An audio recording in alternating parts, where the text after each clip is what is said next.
Mēs salīdzinoši daudz zinām par baltiem, kuri dzīvoja mūsdienu Latvijas un Lietuvas zemēs. Arī par prūšiem, lai gan tie līdz mūsdienām nav saglabājušies, ir dzirdēts diezgan daudz. Ir pat aktīvi senprūšu valodas atjaunošanas projekti. Latviešu, lietuviešu un prūšu valodas un vēsture veido pamatu tam, ko zinām par baltiem. Tomēr ir vēl kāda baltu tauta, par kuru saglabājies ievērojams skaits vēstures avotu un iespējams pat īsas to valodas liecības. Sākotnējos avotos tie parādījās zem sudīnu, sudāvu vārda. Vēlāk tos dažādas tautas saukušas arī par polekšaniem un dainevjiem. Tomēr mūsdienās visbiežāk lietotais nosaukums ir jātvingi un reizēm sudāvi. Bet kas gan bija šī retāk pieminētā baltu sentauta? Sveicināti! Mani sauc Juris Kučinskis, un šajā kanāla Laika doma raidījumā meklēsim atbildi uz jautājumiem, kā cēlušies jātvingi, ko vēstures avoti par tiem stāsta, un vai varētu būt, ka jātvingu ļaudis un to valoda saglabājusies ilgāk nekā varētu likties. Jātvingu apdzīvotās teritorijas. Par jātvingiem zināms, ka tie dzīvoja mūsdienu Lietuvas pašā dienvidu daļā, mūsdienu Polijas ziemeļaustrumu daļā un dienvidrietumu Baltkrievijā. Mūsdienās šo reģionu Polijā sauc par Suvalkiju, Baltkrievijā par Grodņas apgabalu, bet Lietuvā par Dainavu, arī Dzūkiju. Pastāv versijas par jātvingu apdzīvotajām teritorijām līdz pat mūsdienu rietumu ziemeļu Ukrainai, taču tām trūkst vairāk pierādījumu.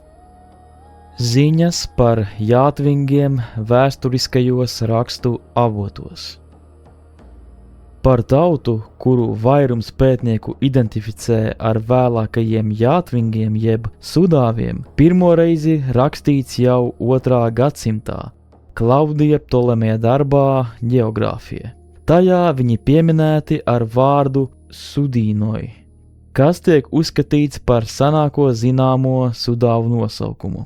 Tas padara viņus par vienu no senāk rakstītajos avotos pieminētajām baltu sentautām. Tiešais teksts, kādā Ptolemejs piemin sudīnus, ir no iepriekš minētajām tautām tālāk uz austrumiem, uz dienvidiem no Venediem dzīvo galindi, sudīni un stavani. Uz dienvidiem no tiem igiloni, pēc tam kostoboki un transmontāni līdz Peukas kalniem.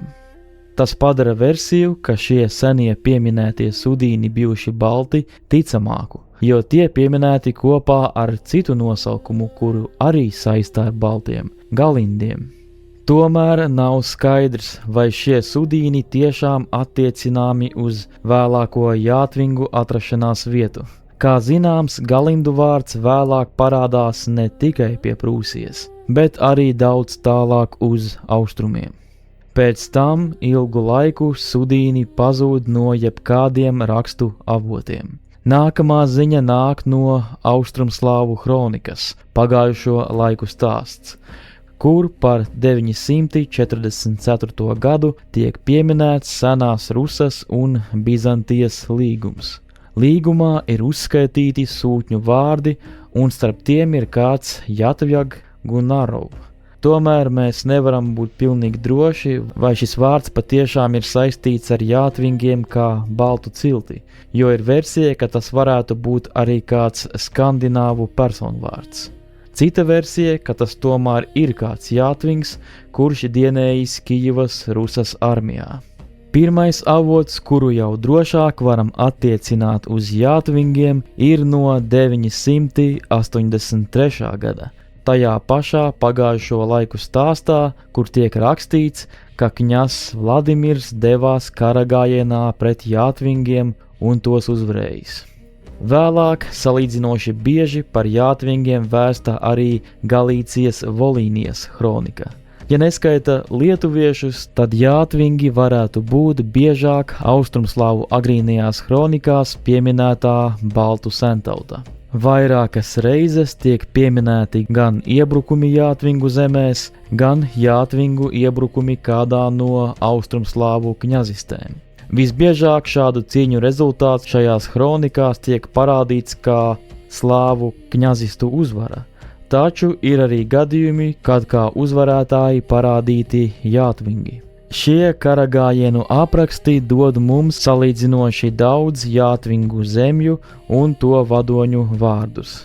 Tā piemēram nosaukti tādi vārdi kā Boruts, Nebrs, Steguts, Zebradēls, Nebjasts, Komats, Stekins, Mintels, Mudeiks, Pestils, Šurpa, Šutrs, Monduna dēls, Ankats, Jandils, Dors.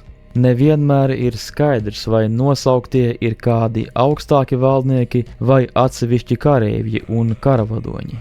No jātvingu ciemiem un kopienām minēti tādi kā Krismeņi, Pokeņči, Meruniska un Zlina.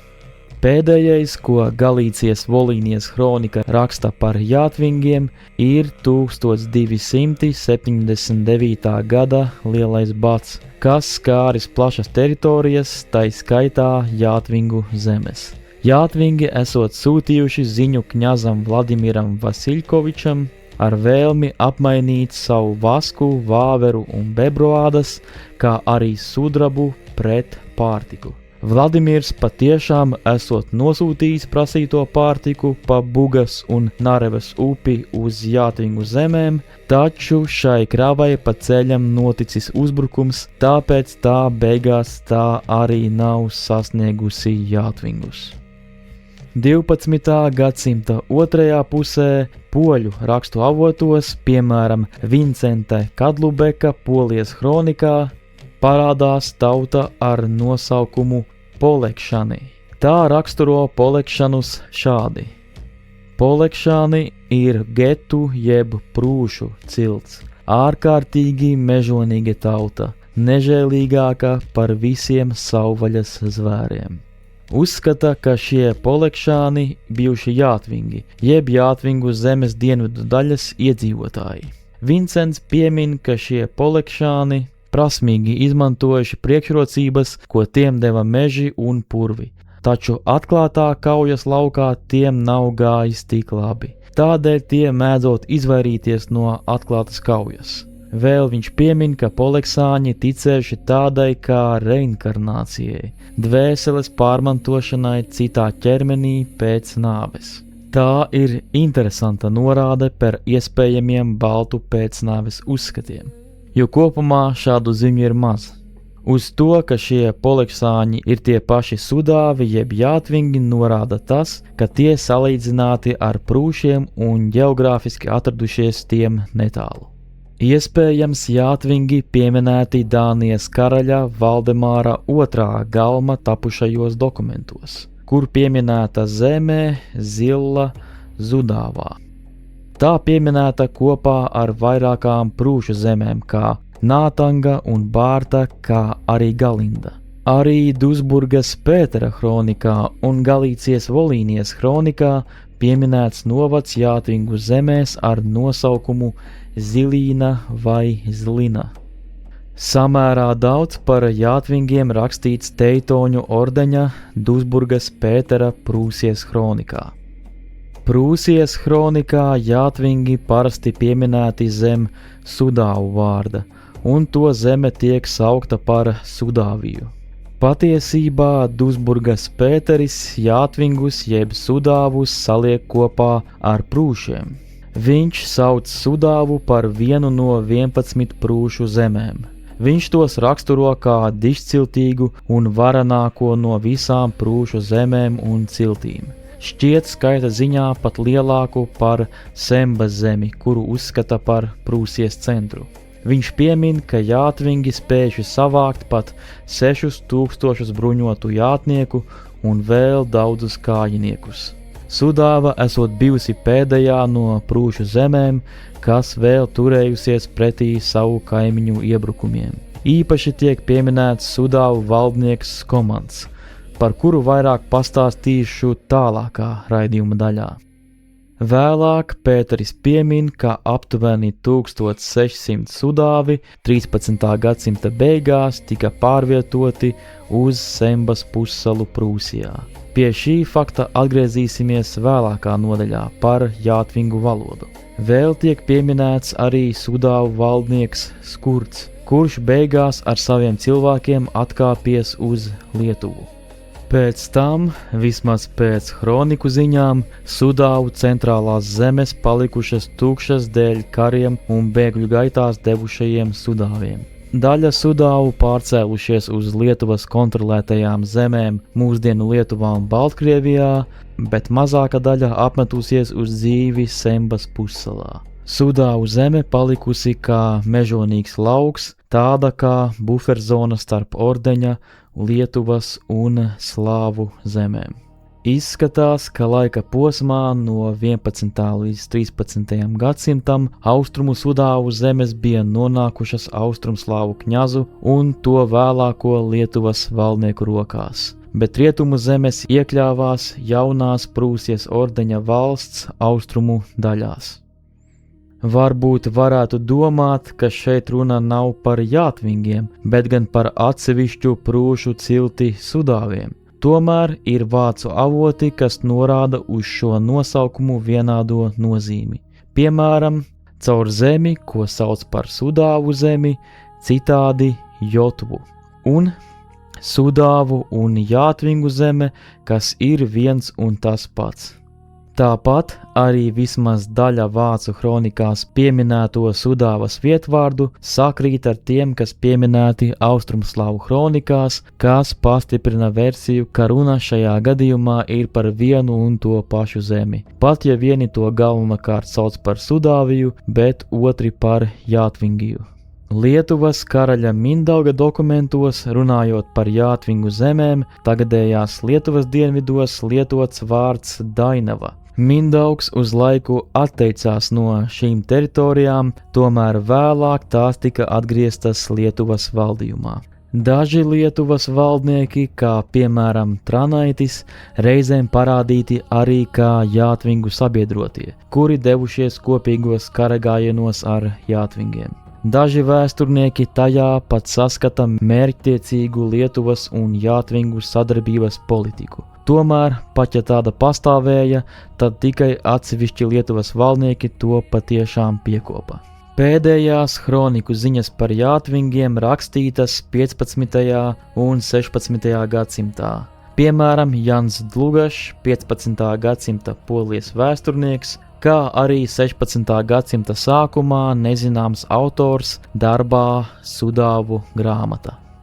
Jans Dlugašs, aprakstīdams polijas valdnieka Boļeslava V karagājienu 13. gadsimta vidū pret jātvingiem ar mērķi tos pievērst kristietībai, raksturoja jātvingus aptuveni šādi. Bet jātvingu tauta dzīvo ziemeļu pusē, robežojas ar Mazoviju, Rusu un Lietuvu, un tās valoda ir lielā mērā līdzīga prūšu un lietuviešu valodai un viņiem saprotama. Tie ir mežonīgi, kareivīgi un tik ļoti slavas un piemiņas kāri ļaudis, ka 10 no viņiem cīnās pret 100 ienaidniekiem, iedvesmojoties no tās vienīgās cerības un apziņas, ka pēc nāves un bojāējas tautieši viņus slavinās dziesmās par drosmīgajiem darbiem. Šis raksturs viņus novada postā, jo mazais pulciņš viegli piekāpās skaitliskajam pārspēkam. Tā, ka pamazām gandrīz visa viņu tauta izzuda, jo neviens no viņiem neatkāpās nevienlīdzīgas cīņas priekšā un nemēģināja bēgt pēc iesaistīšanās kaujā. Tādējādi Dlugašs cenšas izskaidrot jātvingu izzušanu ar viņu pārlieku lielo kareivīgumu. Šīs ziņas gan īsti nesakrīt ar 12. gadsimta Vincenta Kadlubeka polijas kronikā rakstīto, ka jātvingi mēdzot izvairīties no tiešām cīņām un dodot priekšroku cīņām mežos un purvos. Tomēr abi šie autori piekrīt, ka jātvingi bijuši īpaši kareivīgi. Kopumā redzējām, ka jātvingiem laika gaitā doti vairāki dažādi nosaukumi. Viena no iespējamajām versijām tam, kādēļ ir tik daudz nosaukumi priekš jātvingiem, ir tas, ka iespējams tā bija vairāku senu cilšu savienība, kuras kopārds iespējams bija jātvingi. Tādējādi Polekšāni varētu būt bijusi tā cilts, kas dzīvoja vairāk dienvidos, Polijas pusē, Sudāvi varētu būt tie, kas dzīvoja rietumos, uz jūras pusi, un tāpēc bija vairāk pazīstami antīkajiem autoriem un vēlāk vāciešiem, bet Dainavji varētu būt tie, kas dzīvoja ziemeļaustrumos, uz Lietuvas un Baltkrievijas pusi. Arī tagad Lietuvā ir reģions pašos dienvidos, kuru mēdz saukt par Dainavu. Tomēr šādai versijai ir arī mīnusi, jo nav neviena avota, kas vienlaicīgi nosauktu divas šādas atsevišķas ciltis, kas dzīvotu blakus. Tādēļ iespējams, ka katrs no šiem nosaukumiem savādāk sauc vienu un to pašu tautu. Grūti teikt, kuru no nosaukumiem varētu būt lietojuši paši šie cilvēki, bet visizplatītākās versijas ir, ka tie varētu būt saukušies jātvingi vai sudāvi. Jātvingu valdnieki. Vēstures avotos pieminēti vairāki jātvingu valdnieki, kā piemēram Boruts, Komats, iespējams tas pats Skomans, vai piemēram Kanteikis. Tomēr visslavenākais no tiem ir Skomans, kurš savā stāstā ir vismaz daļēji līdzīgs slavenajam prūšu sacelšanās vadītājam Herkusam Montem. Tā piemēram Austrumslāvu Hipatija kronika par 1248. gadu raksta: Skomans bija izcils burvis, drosmīgs kā zvērs, viņš iedams kājām iekaroja Pinsku un citas zemes, bet tika nogalināts. Arī krustnešu Dusburgas Pētera kronikas stāsta par sudāvu vadoni Skomantu, kurš vadījis lielu ap 4000 vīru karaspēku pret vācu ordeni, taču beigās nav guvis uzvaru. Pēc šīm cīņām viņš kopā ar saviem dēliem Rukalu, Ģedetu un Galmu uz laiku aizbēdzis uz lietuviešu kontrolētajām zemēm, tomēr vēlāk devies uz Prūsijas zemēm un pieņēmis tur kristīgo ticību. Viņš tādējādi kļuva par Teitoņu ordeņa vasali un ieguva zemi. Nav gan īsti skaidrs, vai šis ir tas pats Skomans, kuru piemin Austrumslāvu kronikā, jo tās kronikas Skomans esot kritis kaujā. Iespējams, tā bija kāda dzimta, kurā vairāki nesa šo Skomanta vārdu. Vai arī Hipatija kronikas rakstītājiem vienkārši nebija zināms Skomanta liktenis Prūšu zemēs. Arheoloģijas liecības. Mūsu ēras sākumā uz dienvidiem un rietumiem no mūsdienu Latvijas un Lietuvas zemēm pastāvēja vairākas savstarpēji radniecīgas arheoloģiskās kultūras, kuru saknes meklējamas agrākajā rietumbaltu uzkalniņu kapu tradīcijā. Ar šo plašāko rietumbaltu arheoloģisko kultūrvidi pētnieki saista arī Ptolemeja Sudīnus un Galindus. Daļa arheologu sudāvu kultūras pirmsākumus saskata jau mūsu ēras pirmajos gadsimtos. Šai kultūru grupai mūsu ēras sākumā raksturīga bija gan kremācija, gan akmens konstrukciju izmantošana apbedījumos. Būtisks materiālās kultūras lūzums redzams ap 6. gadsimta beigām un 7. gadsimta sākumu, kad izzūd vai tiek pamesti daudzi agrākie kapulauki un mainās apbedīšanas tradīcijas. Dažviet jaunās apbedīšanas paražas ir tik grūti arheoloģiski uztveramas, ka nav pilnīgi skaidrs, kā mirušie tika apbedīti. Šo laiku saista ar lielās tautu staigāšanas laiku. Tas rada jautājumu, vai varam runāt par pilnīgi nepārtrauktu etnisku pēstecību starp Ptolemeja 2. gadsimta pieminētajiem sudīniem un viduslaiku jātvingiem jeb sudāviem. arheoloģiski redzama zināma kultūras izsekojamība, taču notika arī būtiskas pārmaiņas. Tādēļ drošāk teikt, ka viduslaiku jātvingu kultūra izauga no agrākās rietumbaltu kultūrvides. Nevis apgalvot, ka varam nepārtraukti izsekot vienai un tai pašai kultūrai gandrīz 1000 gadu. Arheoloģija rāda arī, ka šī kultūra nebija izolēta. Audrones Bļujienes un Algimanta Bļuju pētījumi liecina, ka no 1. līdz 6. un 7. gadsimtam dienvidaustrumu Lietuvas kapulauki ir tik cieši saistīti ar jātvingu kultūras materiālu ziemeļaustrumu Polijā, ka tos iespējams interpretēt kā jātvingu kultūras perifēras grupas. Eugēnijs Jovaiša rietumbaltu lomu Lietuvas teritorijā interpretējis vēl plašāk, saistot galindu jātvingu elementu ar Austrumlietuvas kultūras, īpaši lietuviešu veidošanās procesiem. Šo versiju gan atbalsta tikai daļa Lietuvas vēsturnieku. Ap 10. gadsimtu jātvingu zemēs ar vien nozīmīgāki kļūst nocietināti centri. Bet no 12. līdz 13. gadsimtam Šurpilu komplekss dod īpaši bagātu priekšstatu par vēlīno jātvingu kultūru. Piemēram, Mosieņžisko kapulaukā mirušie tika kremēti, viņu mantas tīši salauztas un sadedzinātas, bet materiālajā kultūrā redzamas paralēles ar Prūsiju, īpaši tās ziemeļu daļu, Sembu un Podlasi. Tur sastopamas arī tā sauktās nāveskroņu tipa daudzviļu kaklarotas, pakavsaktas un citi rietumbaltu kultūrvidē pazīstami priekšmeti. Īpaši interesanti ir Šurpilos atrastie nelielie metāla zvaniņi. Akustiskā analīze rāda, ka dažiem no tiem skaņas sasniedza ap 20 kHz un pat augstāku līmeni, kur klusākas skaņas cilvēkiem jau ir ļoti grūti uztveramas. Tā kā šādas frekvences spēj uztvert arī vairāki dzīvnieki, tai skaitā zirgi, pastāv versija, ka jātvingi varēja mērķtiecīgi lietot šos zvaniņus savā saskarē ar zirgiem.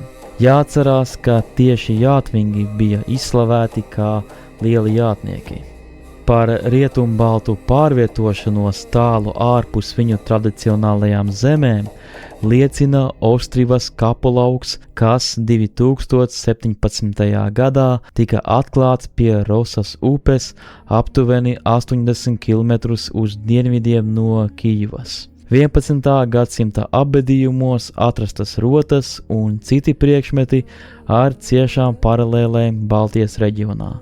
Tomēr nav iespējams droši noteikt, vai tie bijuši jātvingi, prūši, kurši vai citi rietumbaltu materiālās kultūras pārstāvji. Par jātvingu dzīvi Šurpilu apkārtnē stāsta ne tikai arheoloģiskie atradumi, bet pat ezeru dibenā saglabājušies nogulumi un putekšņi. Šurpilu ezera pētījumi rāda, ka ap 1000 līdz 1100 gadu laikā, kad attīstījās šis nozīmīgais jātvingu centrs, apkārtnē notika īpaši intensīva mežu izciršana un pieauga citas cilvēka darbības pazīmes.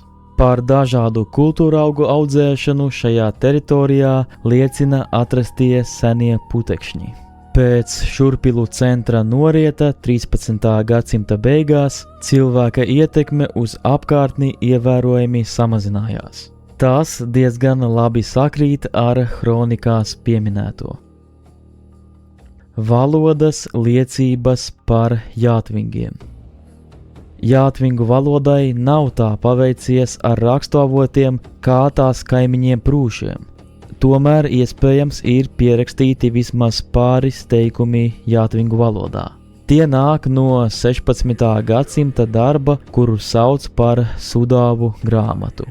Šis darbs stāsta par sudāviem, kuri apmetušies uz dzīvi Sembas pussalā. Šī grāmata galvenokārt runā par sudāvu paražām un nosauc arī to dievus, un ir atrodami arī pāris teikumi no viņu valodas, kuri lietoti īpašos dzīves brīžos un tradīcijās. Tie būtu: Bēgeite, bēgeite, pekolē, bēdziet, bēdziet vēlmi. Kails nausen gnigete, sveiks mūsu draugs. Kails pos kails ains par antres. Uz veselību viens pēc otra. Keleveše period, ceļinieks atbrauc un oho mojo mīle švente panike. Ak, mana mīļā svētā uguntiņa. Šie teikumi diezgan daudz sakrīt ar to, ko zinām par prūšu valodu. Tāpēc par šo valodu ir vismaz 3 iespējamās versijas. Vai nu jātvingu valoda bija diezgan tuva prūšu valodai, šeit patiesībā pierakstīto prūšu nevis sudāvu, jeb jātvingu valoda, vai arī šī ir sudāvu, jeb jātvingu valoda, tikai tās runātāji ilgu laiku pavadīdami Sembā starp prūšiem ir vismaz daļēji pielāgojuši savu valodu prūšu valodai. Katrā gadījumā mūsdienu valodnieki pētot vietvārdus, personvārdus un citas vietējo dialektu īpatnības parasti uzskata, ka jātvingu valoda ir bijusi rietumbaltu valoda, tātad tuvāka prūšu valodai. Par to liecina arī pazīmes, kas saglabājušās jātvingu zemju vietvārdos. Piemēram, ej-skaņa austrumbaltu ievietā, tā piemēram bijušajās jātvingu teritorijās fiksēti tādi vietvārdi kā deivoniškai, dievinišķai vietā un leipālingis, liepalotas vietā. Otrais variants ir piemērs, kā to izrunātu parasti austrumbaltu zemēs. Vēl jātvingu un citām rietumbaltu zemēm raksturīgi vietvārdi ar piedēkli ing, piemēram apsinge, nedinge, stabingis. Tādi hidronīmi jeb ūdeņu nosaukumi kā Gailinto ezers un Kirsnos upe var liecināt par līdzībām ar prūšu vārdiem gails, balts un Kirsnas, melns, kā arī Garbus kalns vai Stabingis. Nosaukumi varētu būt saistāmi ar prūšu valodas vārdiem gārbs, kalns un stabs, akmens. Iespējams, ka jātvingu valodai varētu būt bijuši raksturīgi īpaši mīksti izrunājumi līdzskaņi t un d, kā tas novērojams Dienvidu Lietuvā, kur kādreiz bija jātvingu apdzīvotās zemes. Vēl viena liecība, kas norāda uz īpašu jātvingu un prūšu valodas tuvību, ir 16. gadsimta prūšu valodā rakstītie katehismi, kuros tieši pieminēts, ka tiem būtu jābūt saprotamiem gan prūšiem, gan sudāviem, kas dzīvo Sembā. Tas tikai vēlreiz apliecina, ka sudāvu valoda tiešām varētu būt bijusi ļoti tuvu prūšu valodai. Ja vien līdz 16. gadsimtam jātvingi, kuri dzīvoja Sembā starp prūšiem, jau nebija pārāk izmainījuši savu valodu asimilācijas ceļā. Jātvingi 19. gadsimtā. Varētu likties, ka jātvingu stāsts aprāvās jau 14. un 15. gadsimtā, taču iespējams tā nav. Unikāla liecība ir 1861. gadā izdotajā statistikas ziņojumā par Krievijas impērijas rietumu apgabalu iedzīvotāju etnisko izcelsmi. Tur minēts, ka Grodņas guberņā dzīvoja 30,927 jātvingi, no kuriem 1616 dzīvoja Brest-Litovskas, mūsdienu Brestas apriņķī, 3741 Belskas Podlaski apriņķī, 2845 Volkoviskas, mūsdienu Vaskaviska apriņķī un 22,725 Kobrinas apriņķī. Kā šo jātvingu reliģiskā piederība ziņojumā ir norādīta pareizticība, un tie runājot baltkrievu valodas izloksnē ar lietuviešu akcentu. Tomēr jāatzīst, ka šeit mums nav tiešu pierādījumu, ka šie cilvēki, par kuriem norādīts, ka tie ir jātvingi, patiešām ir tieši šīs senās jātvingu tautas pārstāvji. Vēlāk, kad notika tautas skaitīšana Krievijā 1897. gadā, nekādi pieraksti par jātvingiem vairs neuzrādās. Te gan jāpiemin, ka šajā reizē skaitīšana fiksēja nevis cilvēku piederību kādai etniskajai grupai, bet gan valodu, ko tie lieto. Tādā gadījumā, pat ja kāds sevi šajā laikā joprojām identificēja par jātvingu, bet ikdienā runāja krieviski, baltkrieviski vai vēl kādā citā valodā, tad tas varēja vairs neuzrādīties šajā skaitīšanā. Lai kā arī būtu, 19. gadsimta Krievijas impērijas statistikas liecības nebija pēdējā ziņa, kas pieminēja seno jātvingu vārdu.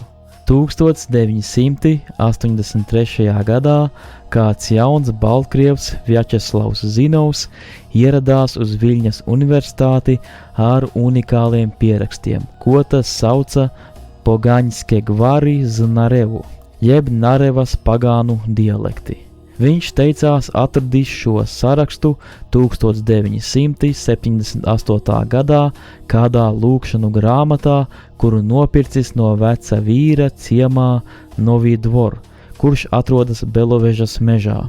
Diemžēl lapas oriģināls nebija saglabājies, tikai Zinova veiktais tā noraksts.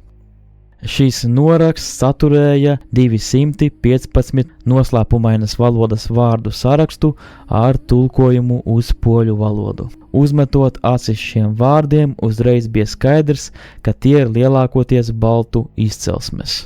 Plašāk tos esmu apskatījis citā laika doma raidījumā, uz kuru norādi atstāšu pie šī video apraksta.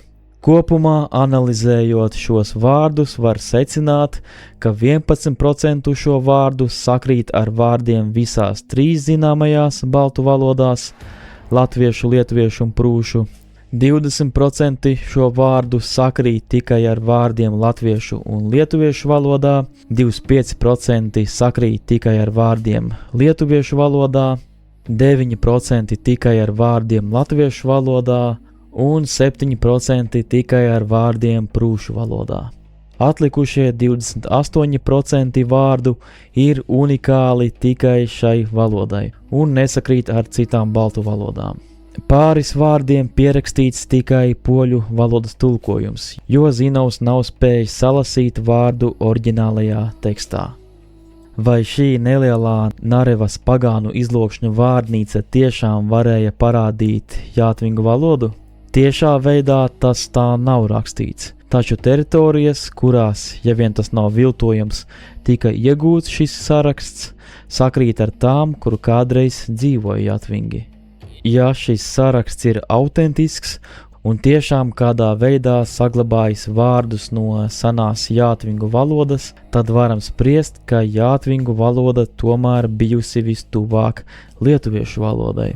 Un arī ar latviešu valodu to vienojuši vairāk vārdi nekā ar prūšu valodu.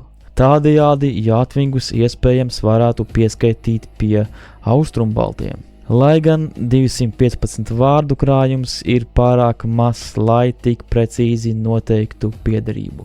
Protams, iespējams, ka tā nemaz nav jātvingu valoda, bet gan kāda nezināma baltu valoda, vai arī jātvingu valoda, kura ilgā kontaktā ar lietuviešiem ir piedzīvojusi ļoti lielas vārdu krājuma izmaiņas. Pat ja tas tomēr ir viltojums, to ir veidojis kāds, kuram bijušas plašas zināšanas baltu valodās, un šķiet, ka Zinovam tādas nav bijušas. Tas arī ir viens no iemesliem, kas tomēr ļauj valodniekiem pieļaut, ka šis saraksts ir autentisks. Lai kā arī būtu, šis ir viens no interesantākajiem atradumiem baltu valodu pētīšanas vēsturē. Ir vēl kāds pēdējais, visnotaļ savādais atgadījums, kas vēlreiz pacēla seno jātvingu vārdu. Pagājušā gadsimta 80.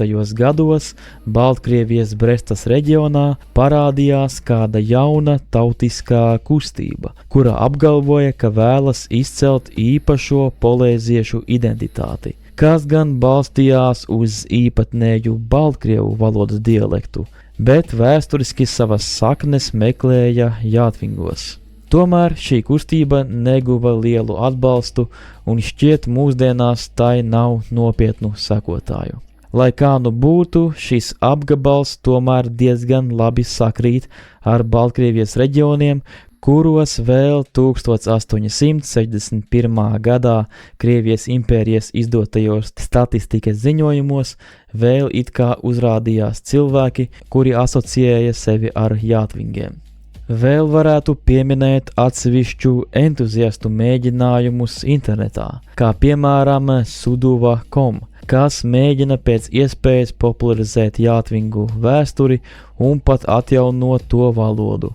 Tomēr izskatās, ka šādi atjaunošanas mēģinājumi ir galvenokārt balstīti uz mums pieejamajiem prūšu valodas avotiem. Pētījumi ģenētikā. Par pašiem Jātvingiem DNS pētījumu pagaidām ir ļoti maz. Viens no iemesliem ir viņiem raksturīgā mirušo kremēšana. Tomēr pašlaik Varšavas universitātes pētnieki analizē plašu seno rietumbaltu ģenētisko materiālu no Ziemeļaustrumu Polijas. Pirmie rezultāti rāda ievērojumu rietumbaltu ģenētisko izsekojamību līdz viduslaikiem, bet pēc 13. gadsimta pieaugošu citu, tostarp slāvu un ziemeļrietumu Eiropas populāciju ģenētisko ietekmi. Šie rezultāti pagaidām galvenokārt attiecas uz prūšiem, nevis droši identificētiem Jātvingiem. Taču pētījumam turpinoties, iespējams iegūsim arī ko vairāk par Jātvingu zemju iedzīvotājiem. Secinājumi. Lai gan uz austrumiem no prūšiem dzīvojošās baltu tautas vēsturiski ir zināmas pēc vairākiem nosaukumiem – Jātvingi, Sudāvi, Poleksāņi, Dainavji, izskatās, ka visi šie vārdi tomēr apzīmēja vienu un to pašu sentautu, vai vismaz tuvu saistītu cilšu grupu. Mūsdienās visizplatītākais apzīmējums šīs tautas apzīmēšanai ir Jātvingi. Tomēr diezgan izplatīts ir arī Sudāvu apzīmējums, kurš vēsturiskajos avotos parādās jau krietni senāk pirms Jātvingu vārda. Kaut arī daudz maz droši pierādāmu Jātvingu valodas avotu ir pavisam maz, liela daļa to, izņemot vienīgi Nareves pagānu izlokšņu gadījumu, norāda uz Jātvingu valodas ievērojamo līdzību ar prūšu valodu. Ir pat šis 16. gadsimta prūšu katehisms, kur tieši tā arī rakstīts, ka šim katehismam būtu jābūt saprotamam gan prūšiem, gan sudāviem, kas liek domāt, ka sudāvi jeb Jātvingi tiešām bijusi tuva tauta prūšiem, īpaši, ja runājam par valodu. Līdzīgus secinājumus ļauj izdarīt arī pētījumi Jātvinga teritoriju arheoloģiskajā materiālā. Tomēr, pat ja iekļaujam Jātvingus prūšu cilšu sastāvā, ir jāpiemin, ka Jātvingi vienmēr tikuši vairāk izcelti nekā jebkura cita prūšu cilts, kā arī vienmēr norādīts tieši uz Jātvingu lielo daudzumu, kareivīgumu un drosmi. Jātvingu zemes tika sadalītas starp Teitoņu ordeni, Poliju un Lietuvu, un teritorijas, kas vēlāk atradās Baltkrievijā. Lai gan Jātvingi nav gluži tik populāri kā to rietumu kaimiņi prūši, iespējams tieši Jātvingiem, ja vien ticam Krievijas 19. gadsimta statistikas datiem, izdevās ilgāk saglabāt savu atsevišķo identitāti. Pētījumi par Jātvingiem joprojām notiek. Ļoti iespējams, ka gan arheoloģijas, gan ģenētikas zinātne mums nākotnē atnesīs vēl kādas noderīgas atziņas par šo kareivīgo baltu tautu. Kas zina, varbūt arī Nareves pagānu izlokšņu vārnīca vēl nav pēdējā atklātā rakstu liecība, kas atkal pacels jautājumu par jatvingu vai citu seno baltu valodām. Tas arī būtu viss par šo tēmu. Lūdzu, atstāj komentāros savu viedokli par jātvingiem, vai varbūt tu tos labāk sauc par sudāviem. Būšu priecīgs atbildēt arī uz jūsu jautājumiem, kas varēja rasties par šo tēmu. Ja patika šis raidījums, lūdzu uzspied pogu patīk un padalies ar šo video tālāk. Tāpat iesaku abonēt šo kanālu, jo tajā ir vairāki citi raidījumi par saistītām tēmām. Ja vēlies finansiāli atbalstīt šī kanāla darbību, tad vari kļūt par atbalstītāju manā Buy Me a Coffee lapā, uz kuru norādi atstāšu pie šī video apraksta. Tur būs iespējams ātrāk uzzināt informāciju par kanāla Laika doma topošajiem video, kā arī dzirdēt raidījumu ierakstus vēl pirms tie publicēti YouTube. Paldies par uzmanību! Līdz nākamajai reizei!